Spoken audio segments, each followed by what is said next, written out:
अंतरिक्ष में यात्रा करने वाला पहला कौन था?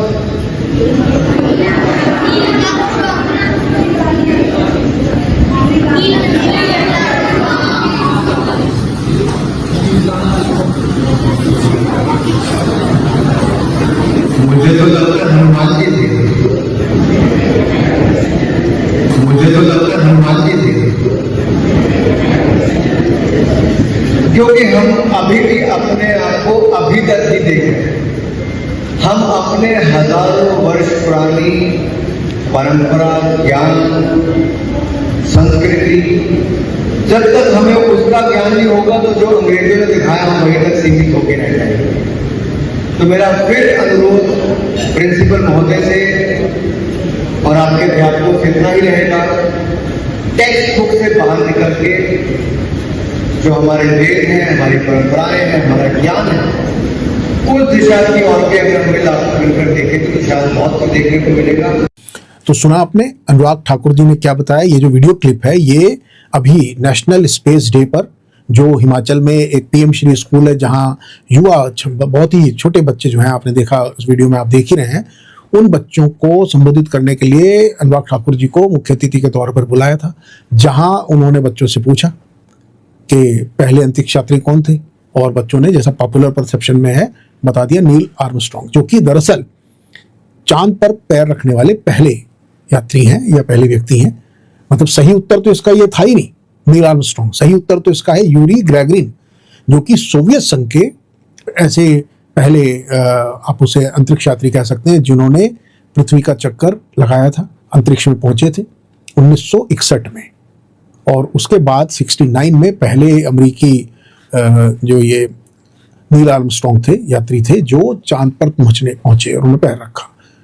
तो कैसे आप विज्ञान को, फैक्ट्स को विकृत करके, युवा बिल्कुल मासूम बच्चे हैं, उनको आप दिग्भ्रमित कर रहे हैं, उनको कंफ्यूज कर रहे हैं, उनको आप मिसलीड कर रहे हैं, और फिर आप शिक्षकों को उनके ये कह रहे हैं कि आप वेद उपनिषद, अच्छी बात है, पढ़ाइए वेद उपनिषद जिसकी रुचि है, लेकिन क्या विज्ञान की जगह, क्या विज्ञान को रिप्लेस कर सकते हैं, क्या साइंस को रिप्लेस कर सकते हैं?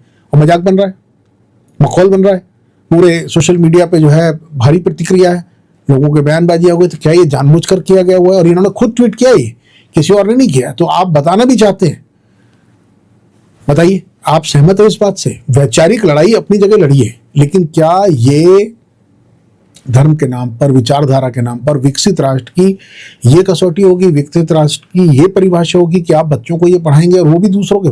अपने खुद के बच्चे विदेश पढ़ रहे हैं, तमाम इंटरनेट पे लोग बोल रहे हैं, मीम बन रहे हैं, मखौल बन रहा है, तमाम तरह के लोग कार्टून बना रहे हैं, और विवाद होना स्वाभाविक है, क्यों नहीं हो?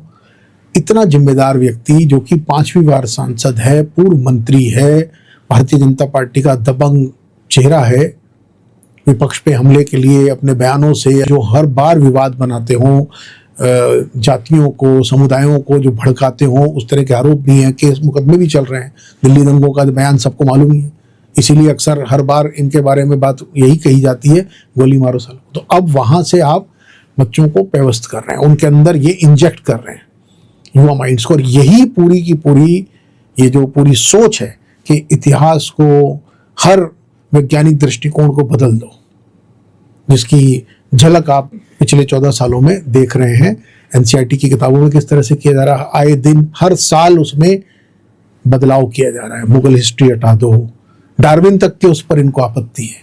आपको ध्यान हो तो एक और इसी तरह के स्वनाम धन्य सांसद और राजनीतिक व्यक्ति रहे हैं, वो भी मंत्री थे, पहले मुंबई के कमिश्नर हुआ करते थे, सत्यपाल सिंह। पिछली जो मोदी साहब की सरकार थी उसमें वो मंत्री बने थे, स्टेट मिनिस्टर गडकरी जी के साथ। तो उनका बयान था कि डार्विन की जो थ्योरी है वो तो गलत है, किसने देखा है बंदर कब बना आदमी।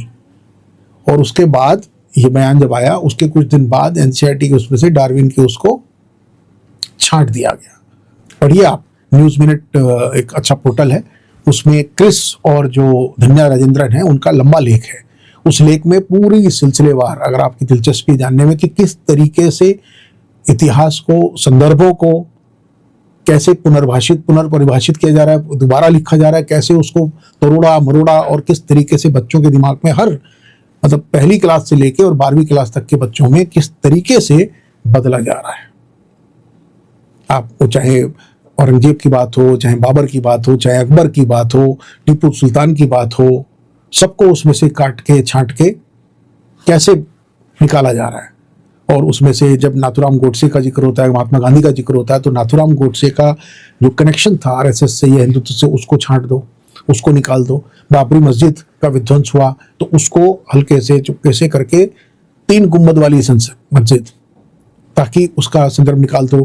गुजरात में जो दंगे हुए उसका संदर्भ हटा दो, उसमें क्या कमेंट हुए, उसका किससे रिश्ता था, उसका संदर्भ क्या था, यानी कि पूरा उसकी क्लींजिंग कर दो।